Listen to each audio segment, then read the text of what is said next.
Hello friends, once again welcome back. Today we will going to talk about introduction to Deen Dayal Upadhyay. सो आज के इस video में हम दीन दयाल उपाध्याय को डिस्कस करेंगे और जानेंगे कि इनका जन्म कहाँ हुआ था, इनके माता पिता कौन थे और इनकी शिक्षा का क्या प्रारूप था और इनकी कृतियाँ कौन कौन सी हैं. ठीक है, तो चलिए वीडियो को स्टार्ट करते हैं और जान लेते हैं इनका जीवन परिचय. तो पंडित दीनदयाल उपाध्याय जनसंघ के राष्ट्र जीवन दर्शन के निर्माता माने जाते हैं. जनसंघ एक क्या है? जन समुदाय है जिसके जीवन दर्शन के निर्माता माने जाते हैं. उनका उद्देश्य स्वतंत्रता की पुनर्रचना के प्रयासों के लिए विशुद्ध भारतीय तत्व दृष्टि प्रदान करना था. इन्हें जनसंघ के नीति का रचनाकार माना जाता था. जो जनसंघ था उसके जो भी नियम कानून थे उसका रचनाकार इन्हीं को माना जाता था. उनका विचार था कि किनका विचार था? तो पंडित दीनदयाल उपाध्याय का विचार था कि आर्थिक विकास का मुख्य उद्देश्य सामान्य मानव का सुख है. उनका विचार क्या था? तो जो भी आर्थिक विकास होता है उसका एक ही उद्देश्य होता है, तो वो है मानव सुख. ठीक है, सामान्य मानव सुख. संस्कृति निष्ठ उपाध्याय के द्वारा निर्मित राजनैतिक जीवन दर्शन का पहला सूत्र है उनके शब्दों में. ठीक है, उन्होंने एक सूत्र दिया था, राजनैतिक जीवन दर्शन का एक सूत्र दिया था जो उनके शब्दों में यहाँ पे कह सकते हैं कि भारत में रहने वाला और उसके प्रति ममत्व की भावना. ठीक है, यहाँ पे थोड़ा सा टाइपिंग मिस्टेक है, ममत्व की भावना रहेगा. ठीक है, ममत्व की भावना रखने वाला मानव समूह जन एक है. ठीक है, कह रहा है कि भारत में रहने वाला और इसके प्रति ममत्व की भावना रखने वाला मानव समूह जन एक है. उनकी जीवनी प्रणाली, कला, साहित्य सब भारतीय संस्कृति है. इसलिए भारतीय राष्ट्रवाद का आधार यह संस्कृति है. जो भी भारतीय राष्ट्रवाद है उसका आधार क्या है? तो यह संस्कृति है. इसी संस्कृति में निष्ठा रहे तभी भारत एकात्म होगा. ठीक है, पंडित दीनदयाल का जन्म. अब जान लेते हैं कि पंडित दीनदयाल का जन्म कहाँ हुआ था. तो पंडित दीनदयाल का जन्म 25 सितंबर, ठीक है, 25 सितंबर 1916 को मथुरा जिले के नगला चंद्रभान नामक ग्राम में हुआ था. उनके पिता का नाम, कहाँ हुआ था इनका जन्म? तो 25 सितंबर 1916 को मथुरा जिले के नगला चंद्रभान नामक ग्राम में हुआ था. उनके पिता का नाम भगवती प्रसाद उपाध्याय था. इनके पिता का क्या नाम था? तो भगवती प्रसाद उपाध्याय, जो नगला चंद्रभान के निवासी थे. ठीक है, उनकी माता का नाम राम प्यारी था. ठीक है, उनकी माता का क्या नाम था? तो उनकी माता का नाम राम प्यारी था. पिता का नाम भगवती प्रसाद उपाध्याय था और माता का नाम राम प्यारी था, जो धार्मिक प्रवृत्ति की थी. पिता रेलवे में जलेसर रोड स्टेशन के सहायक स्टेशन मास्टर थे. इनके पिता क्या थे? तो जलेसर रोड स्टेशन के सहायक स्टेशन मास्टर थे. दीनदयाल उपाध्याय अभी 3 वर्ष के नहीं हुए तभी उनके पिता का देहांत हो गया. ठीक है, जब ये 3 वर्ष के भी अभी नहीं हुए थे तभी इनके पिता का देहांत हो गया.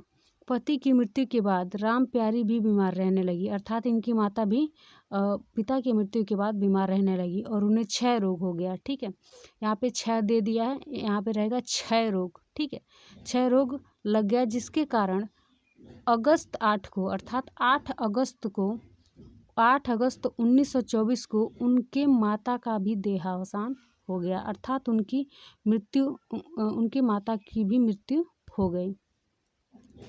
अब इनका लालन पालन जो भी था, इनका पालन पोषण इनकी मामी करने लगी. माता पिता की मृत्यु के बाद इनका पालन पोषण इनके मामा के वहाँ होने लगा. ठीक है, और इनकी मामी करने लगी. इसके बाद इस स्नेहमयी मामी का भी निधन हो गया. ठीक है, माता पिता की मृत्यु के बाद जो भी लालन पालन का कार्य था वो उनके मामा के वहाँ मतलब होना शुरू हो गया. वहाँ भी जो करने वाली थी मामी, उनका भी देहावसान कुछ दिनों के बाद हो गया. इनका एक छोटा भाई शिवपाल भी था जो 18 नवंबर 1934 को वह भी परलोक सिधर गया, अर्थात उसकी भी मृत्यु हो गई। कब हुई? तो 18 नवंबर 1934 को। 19 वर्ष तब इनकी अवस्था कितनी थी? तो 19 वर्ष। 19 वर्ष की अवस्था में ही उपाध्याय जी ने मृत्यु से गहन साक्षात्कार कर लिया था, अर्थात इतनी मृत्यु देखने के बाद वो समझ गए थे कि हाँ, मृत्यु कैसी होती है, उससे गहन साक्षात्कार अर्थात गहनता से मृत्यु के बारे में वो जान गए थे। ठीक है, अब इनकी शिक्षा कैसी थी? तो शिक्षा के बारे में जान लेते हैं। तो 8वीं की परीक्षा उत्तीर्ण करने के बाद उपाध्याय जी ने कल्याण हाई स्कूल राजस्थान से 10वीं की परीक्षा उत्तीर्ण किए। ठीक है, 8वीं की परीक्षा उत्तीर्ण करने के बाद उपाध्याय जी ने कल्याण हाई स्कूल राजस्थान से 10वीं की परीक्षा उत्तीर्ण किए। 1937 में पिलानी से इंटरमीडिएट की परीक्षा में प्रथम स्थान प्राप्त किए। ठीक है, बोर्ड में क्या किए? ये प्रथम स्थान प्राप्त किए। इसके बाद 1939 में कानपुर के सनातन धर्म कॉलेज में से बीए की परीक्षा प्रथम श्रेणी में उत्तीर्ण की। ठीक है, इंटरमीडिएट की परीक्षा में प्रथम स्थान प्राप्त किए। इंटरमीडिएट कहाँ किए? तो पिलानी से किए। पिलानी से इंटरमीडिएट की परीक्षा में प्रथम स्थान प्राप्त किए। इसके बाद 1939 में कानपुर के सनातन धर्म कॉलेज से बीए की परीक्षा प्रथम श्रेणी में उत्तीर्ण किए। अंग्रेजी से एमए करने के लिए सेंट जॉन्स कॉलेज आगरा में प्रवेश लिए और प्रथम श्रेणी का स्थान प्राप्त किए। ठीक है, एमए करने के लिए, अंग्रेजी से एमए करने के लिए उन्होंने सेंट जॉन्स कॉलेज आगरा में प्रवेश लिया और प्रथम श्रेणी का स्थान प्राप्त किया। बीमार बहन की मृत्यु ने इन्हें झकझोर कर रख दिया था। उसके बाद जब ये एमए कर लिए तो उसके बाद इनकी बहन की मृत्यु हो गई। ठीक है, वो इनकी आखिरी कह सकते हैं कि इनके घर में वो आखिरी वारिस थी। ठीक है, आखिरी उसके बाद अब अकेले ये बच गए। ठीक है, बीमार बहन की मृत्यु ने इन्हें झकझोर कर रख दिया। मामा जी के बहुत आग्रह पर, ठीक है, मामा जी ने बहुत आग्रह किया, तब इन्होंने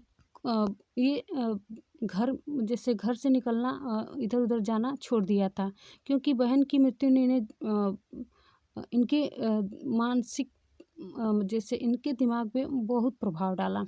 ठीक है, इनको बहुत प्रभावित किया, इनको बहुत दुखी किया। मामा जी के बहुत आग्रह पर इन्होंने प्रशासनिक परीक्षा भी दी। ठीक है, मामा जी के बहुत आग्रह पर इन्होंने प्रशासनिक परीक्षा भी दी और उत्तीर्ण भी की, अर्थात यूपीएससी का एग्ज़ाम भी दिया और उत्तीर्ण भी किए, किंतु अंग्रेजी सरकार की नौकरी नहीं की।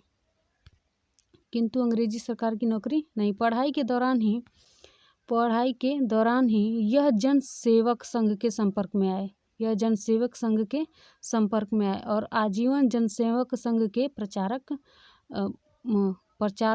संघ के माध्यम से ही उपाध्याय जी प्रचारक बन गए। ठीक है, पढ़ाई के दौरान ही यह जनसेवक संघ के संपर्क में आए और आजीवन संघ के प्रचारक बन गए।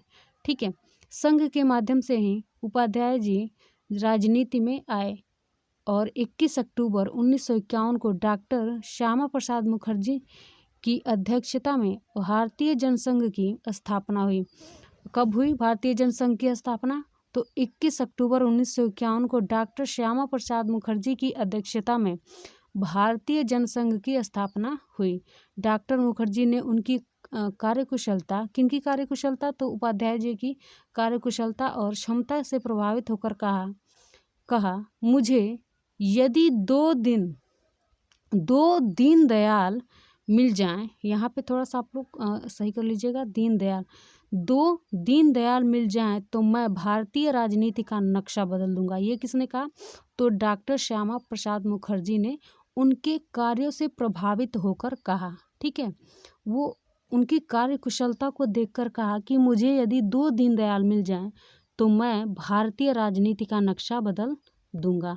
ठीक है, अब इनकी मृत्यु के बारे में डिस्कस कर लेते हैं। तो 1967 तक उपाध्याय जी भारतीय जनसंघ के महामंत्री रहे। भारतीय जनसंघ के महामंत्री रहे। 1967 में कालीकट अधिवेशन में उपाध्याय जी भारतीय जनसंघ के अध्यक्ष निर्वाचित हुए।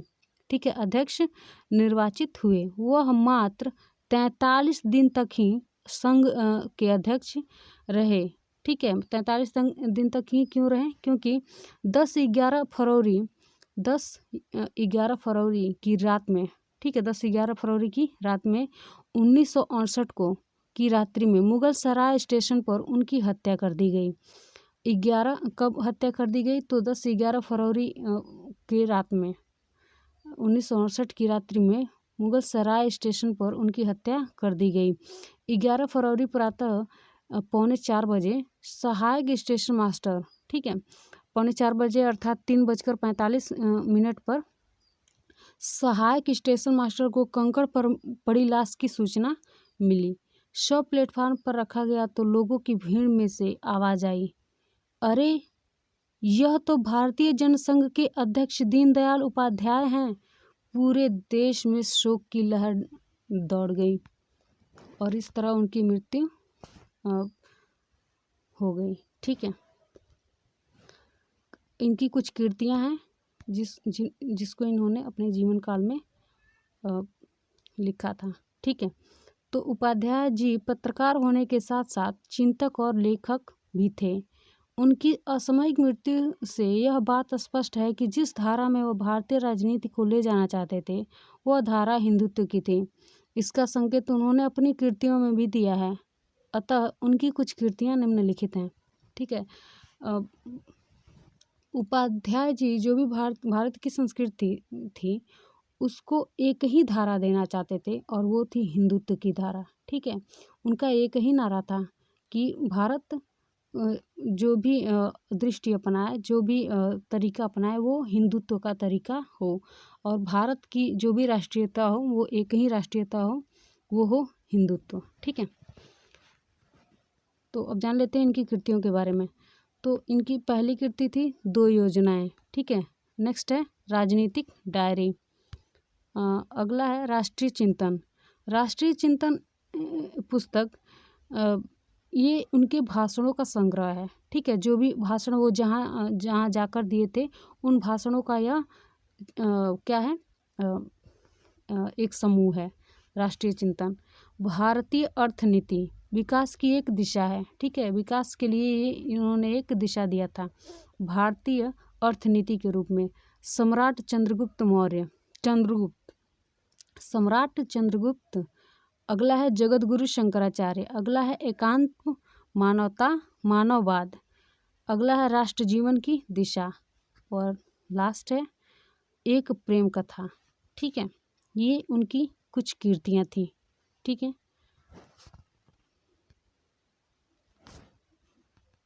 आप यहाँ से आसानी से नोट्स भी बना सकते हो। ठीक है, तो नोट्स बना लेना और अच्छे से